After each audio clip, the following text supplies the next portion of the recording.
السلام علیکم. اس وقت میں موجود ہوں خانقاہ چشتیہ کے اوپر کسی جاوید صاحب کے پاس. تو اس وقت ذوالحجہ کی 4 تاریخ ہو چکی ہے, قربانی ہے بابا کے. اور جیسے ہی ذوالحجہ کی تاریخ رکھی تھی تو بابا صاحب بابا فرید شکر گنج رحمۃ اللہ علیہ کا عرس مبارک کی تیاریاں جوش و خروش سے شروع ہو جاتی ہے. السلام علیکم. وعلیکم السلام ورحمۃ اللہ.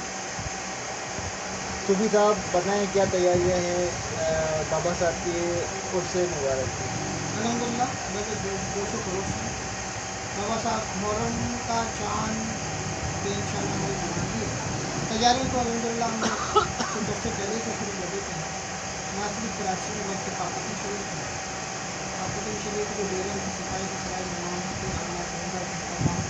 تمام چیزیں کوشش کرتے ہیں کہ ہم بقرعید کے دوران یا اس کے آس پاس سے الحمد للہ کمپلیٹ ہے.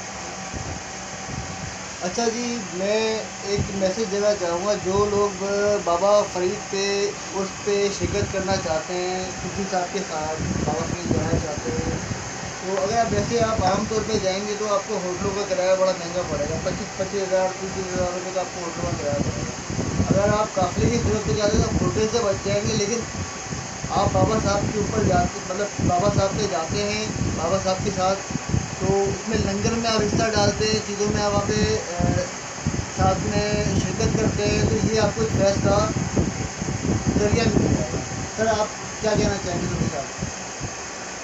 الحمد للہ وہاں پہ ہمارے پیر مرشد دادا پیر مرشد حضرت سید سید قطب حسین چشتی صاحب کے لیے دانش رحمۃ اللہ علیہ کا بڑا عظیم و شان مزار نظارہ ہے اور لنگر کھانا الحمد للہ موجود ہے, جس میں زائرین جو ہے ماشاء اللہ ہزاروں کی تعداد میں روزانہ کی کوشش کے لنگر تقسیم ہوتا ہے. صبح ناشتہ, دوپہر میں کھانا, شام میں چائے کا لنگر, اس کے بعد میں کھانے کا لنگر, اور مہمانوں کے لیے سونے کے لیے انتظام اور بستر کا انتظام, اپنے غسل خانے, واش روم, الحمد للہ جو چیزیں بنیادی ضروریات ہیں کھانے پینے بولنے پہننے رہنے کے لیے الحمد للہ تمام زائرین کے لیے معقول. اور جب خادم وہاں پہ تشریف رکھتے ہیں وہاں پہ صرف یہ بلکہ ابو پیر صاحب حسین چشتی صاحب رحمۃ اللہ علیہ تمام جو خادمین ہیں وہ تمام خدمت کے لیے موجود ہیں. اور یکم محرم سے لے کر اور 10 محرم تک الحمد للہ وہاں پہ تمام طرح کا اہتمام ہوتا ہے. پہلے تو بچوں کو لگا کے آستانے کی تمام صفائی وغیرہ کمپلیٹ کر دیتے ہیں, اور جس طرح جائیں گے آنے جانے گھومنے کھانے پینے سونے الحمد للہ دوپہر ابھی بندی شکر رحمۃ اللہ علیہ کی تشکیل جاری ہے. اچھا بابا صاحب یہ بتائیے گا کہ ماشاء اللہ بڑی دنیا آتی ہے آپ سے فیض لے کے جاتی ہے, اور یہ میں خود دیکھتا آ رہا ہوں بابا اقبال صوفی بابا اقبال کے ٹائم سے لوگ فیض ہوتے آ رہے ہیں. میں نے خود بڑا فیض لیا ان سے ان کی بات سے, اور بڑا فیضیاب ہوں. تو لوگ آپ کے پاس آ رہے ہیں, تو قافلہ جو آپ کا جائے گا اس میں لوگوں کو آپ کوئی میسیج دینا چاہیں گے کہ ان کو کس طریقے سے جانا چاہیے, وہاں پہ کیا اہتمام کرنا چاہیے, اس میں کوئی آپ روحانی چیز بتائیں گے؟ آپ نے فیض کی بات کی. فیض و شفا اللہ اس کے رسول صلی اللہ علیہ وسلم کے حکم سے ہوتی ہے, اور اللہ کے پیاروں جن کے اللہ تعالیٰ کی رحمتوں کا نزول ہوا ان کے وسیلے سے شفا اور فیض میسر آتا ہے. تو جتنا بھی سلسلہ ہے ان سب نسبتوں کا ہی سلسلہ ہے. حضرت بابا فرید الدین شکر گنج رحمۃ اللہ علیہ کا جو فیض ہے الحمد للہ پوری دنیا میں ہے, اور آپ کے عقیدت مند اور آپ کے چاہنے والے پوری دنیا میں موجود ہیں. خاص طور پاک و ہند کے اندر جو ہے آپ کی زندگی میں عقیدت مند 80 کروڑ کی تعداد میں الحمد للہ موجود ہیں. اور یہاں پہ جو بھی فیض چل رہا ہے یہ حضور بندی شکر رحمۃ اللہ علیہ کے نصرت سے, اور اللہ اس کے رسول کے مقام سے مقام فضل سے اور بڑوں کی قدرت سے الحمد للہ یہ فیض کا جو سلسلہ ہے اس کو جاری رکھا ہے. اچھا بابا صاحب, میں آپ سے ایک بات جاننا چاہوں گا کہ یہ جنتی دروازہ ہے, اور کہا جاتا ہے کہ جو جنت کے دروازے سے گزر جائے تو وہ جنت میں مطلب جنت میں جائے گا, اور جاب در جاب لوگ وہاں پہ لائنوں میں لگا کے دھکے کھا کے اس کو پار کرتے ہیں. تو بے شک بات تو سچی ہے, اس میں کوئی وہ نہیں ہے, لیکن اس کے حوالے تھوڑی روشنی ڈالی. حضرت بابا فریدالدین مسعود بند شکر جن کو میں وہ ہے عاجزی اور انکساری، اپنی عاجزی اور انکساری اور اپنے پیر مرشد کی شان میں جس طرح سے آپ نے ادب احترام کیا، اس کا فیض اللہ تبارک تعالیٰ نے اللہ تعالیٰ نے آپ کو حضرت خواجہ غریب نواز رحمۃ اللہ علیہ کی شکل میں ان کو جاری کرتا ہوں کہ ان کے مطابق فرمایا کہ جو شخص حضرت بابا فریدالدین مسعود بند شکر رحمۃ اللہ علیہ کی چوکھٹ سے گزرنے کا تو بہشتی ہو جائے گا۔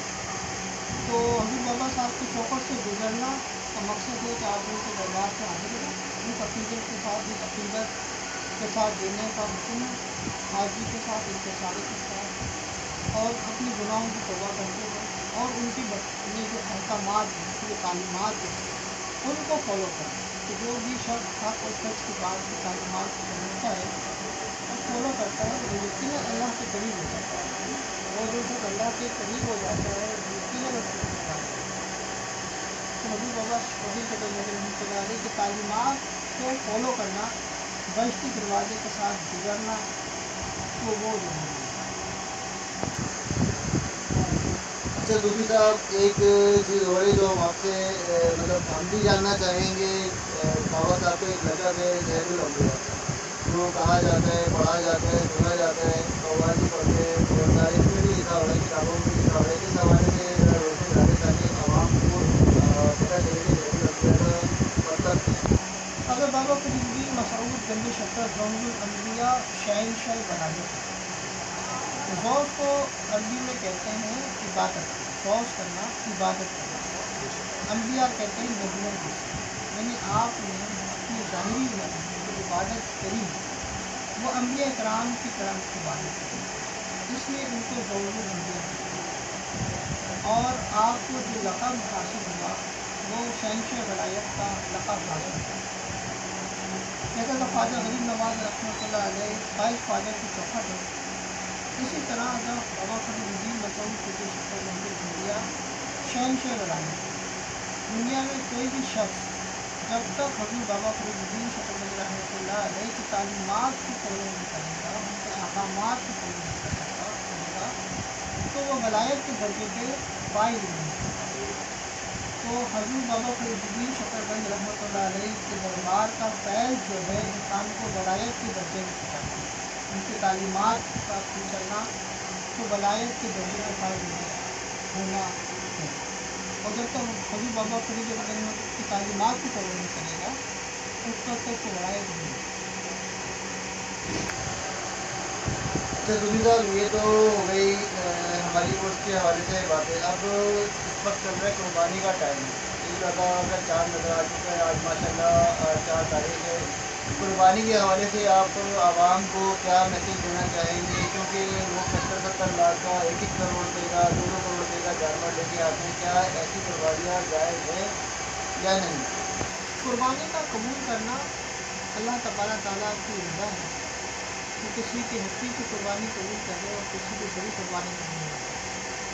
اللہ تبارک تعالیٰ کو نہ خون پوچھتا ہے نہ پوچھتا ہے، وہ صرف آپ کا تقویٰ اور آپ کی پرہیزگاری بھی رب تک پہنچتی ہے۔